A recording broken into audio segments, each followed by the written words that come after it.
Assalamualaikum warahmatullahi wabarakatuh. Perkenalkan, nama saya Dewi Fortuna Halim, biasa dipanggil Dewi.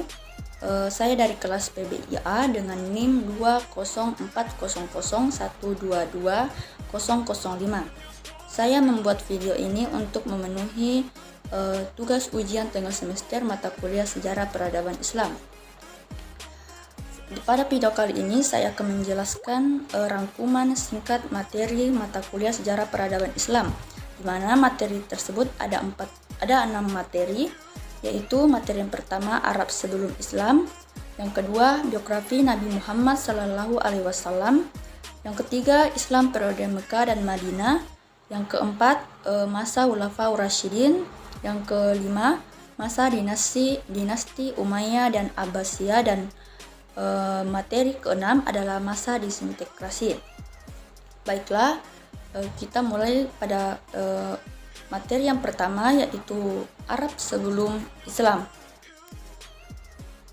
Baiklah, materi yang pertama yaitu Arab sebelum Islam.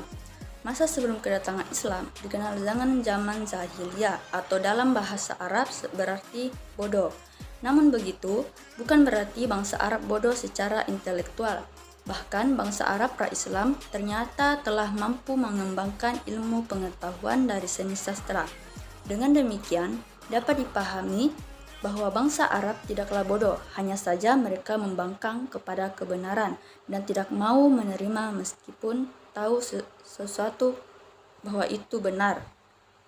Dalam Islam, zaman jahiliyah dianggap sebagai suatu kemunduran dalam kehidupan beragama. Kehidupan sosial pada zaman jahiliyah ini sangatlah buruk, di mana perbudakan menjadi hal biasa, pelacuran menjadi hal normal, bahkan seorang anak bisa menikahi ibu tirinya.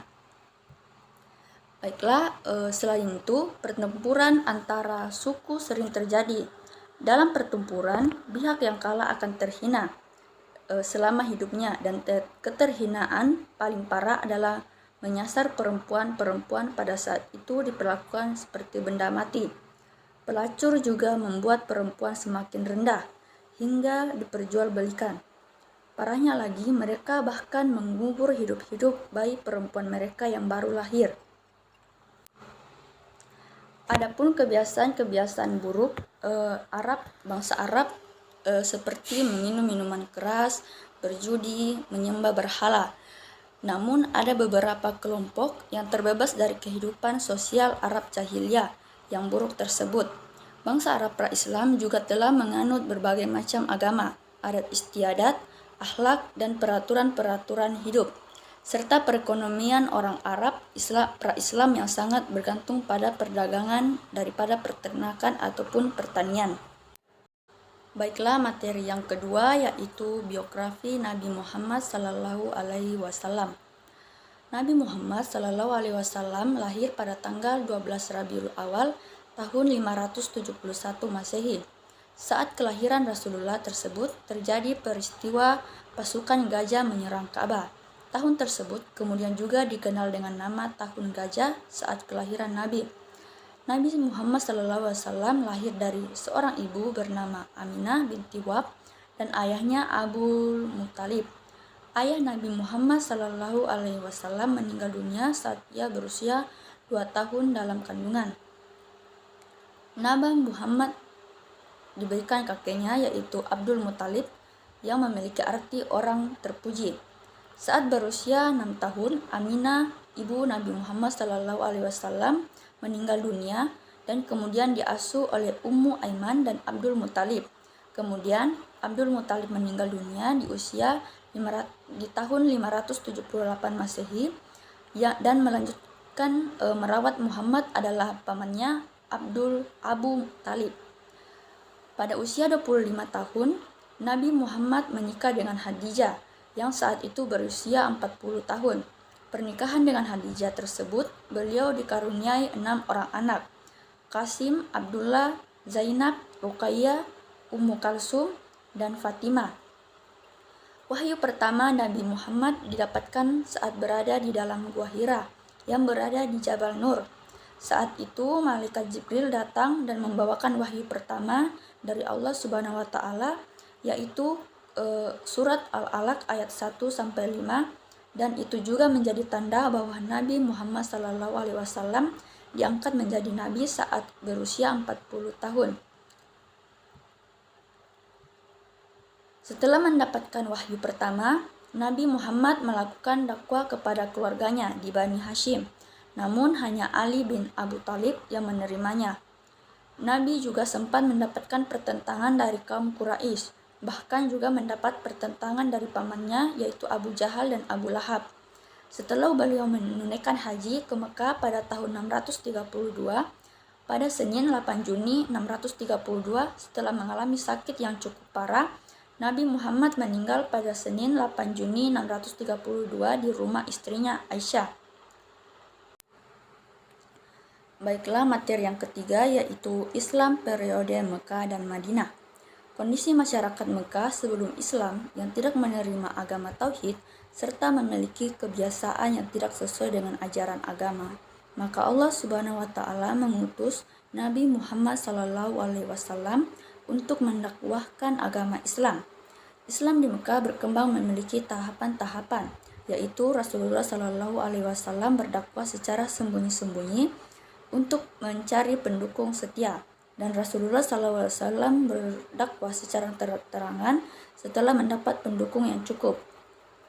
Dalam berdakwah, Rasulullah SAW mendapat banyak rintangan, hambatan, serta ancaman dari kaum Quraisy, dan diantaranya ialah siksaan fisik, bujuk, serta pemboikotan, di mana hal itu sangat mengancam dalam proses dakwah kaum muslimin.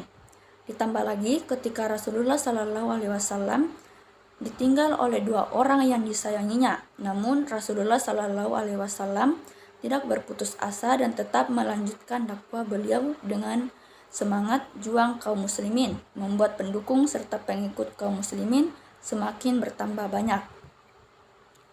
Misi dakwah Rasulullah SAW adalah mengubah masyarakat jahiliyah menjadi masyarakat yang sejahtera berdasarkan agama Tauhid, serta mengubah kebiasaan masyarakat Mekah yang tidak sesuai dengan ajaran Islam atau agama Islam.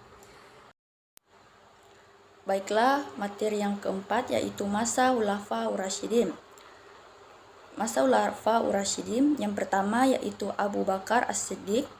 Pada masa pemerintahan Abu Bakar As-Siddiq terjadi perang Riddah atau perang melawan kemurtadan untuk mengatasi pemecahan yang terjadi setelah Nabi Muhammad wafat, hingga bermunculan orang-orang yang mengaku sebagai nabi setelah Nabi Muhammad SAW.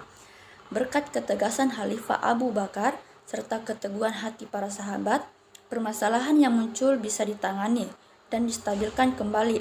Pada tahun 634 Masehi, ia meninggal dunia.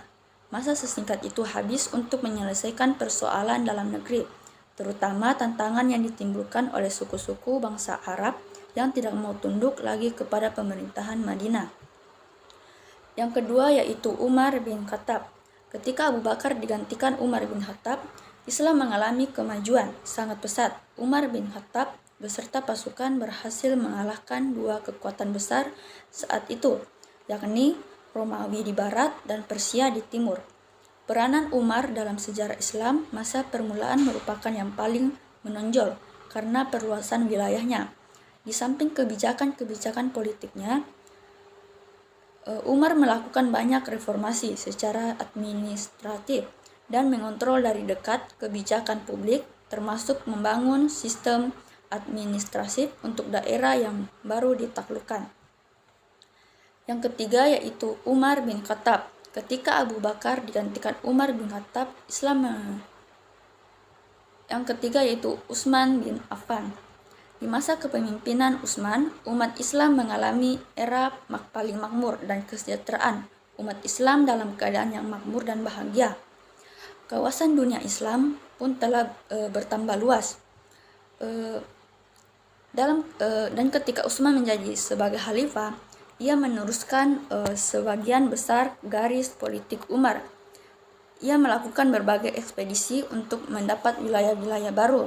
Perluasan itu memunculkan situasi sosial yang tidak pernah terjadi sebelumnya. Yang keempat yaitu Ali bin Abi Thalib. Ali bin Abi Thalib berusaha mengatasi pemberontakan dengan menarik para amir yang sebelumnya diangkat oleh Utsman. Selama masa pemerintahannya, ia menghadapi berbagai pergolakan. Tidak ada masa sedikit pun dalam pemerintahannya yang dapat dikatakan stabil. Setelah menduduki jabatan khalifah, Ali memecat para gubernur yang diangkat oleh Utsman. Dia yakin bahwa pemberontak-pemberontak terjadi karena ketelodaran mereka. Dia juga menarik kembali tanah yang dihadiahkan Utsman kepada penduduk dengan menyerahkan hasil pendapatannya kepada negara dan memakai kembali sistem distribusi pajak tahunan antara orang-orang Islam sebagaimana pernah ditetapkan Umar. Bahwa seperti yang kita ketahui, Khulafaur Rasyidin memegang kembali pemerintahan Islam selama kurang lebih 30 tahun, dari 632 sampai 661 Masehi. Dan baiklah, materi yang kelima yaitu masa dinasti Umayyah dan Abbasiyah. Kekhalifahan Bani Umayyah adalah kekhalifahan kedua yang didirikan setelah kematian Nabi Muhammad SAW. Daulah Bani Umayyah berdiri setelah wafatnya Khalifah Ali bin Abi Thalib, pemimpin terakhir Khalifah Rasyidin. Pendiri Bani Umayyah adalah Muawiyah bin Abu Sufyan atau Muawiyah I, gubernur Syam pada masa pemerintahan Umar bin Khattab dan Utsman bin Affan saat didirikan pada 661 Masehi. Khalifah pertama Bani Umayyah adalah Muawiyah I. Setelah kematian Muawiyah I pada 680, konflik perebutan kekuasaan mengakibatkan perang saudara. Kekuasaan akhirnya jatuh ke tangan Marwan I dari marga yang lain.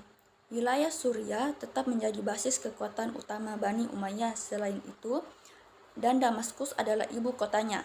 Pemerintah Bani Umayyah berlangsung selama 365 tahun yang terbagi atas dua periode, yaitu pemerintahan di Damaskus selama 90 tahun dan pemerintahan di Cordoba atau Spanyol selama 275 tahun.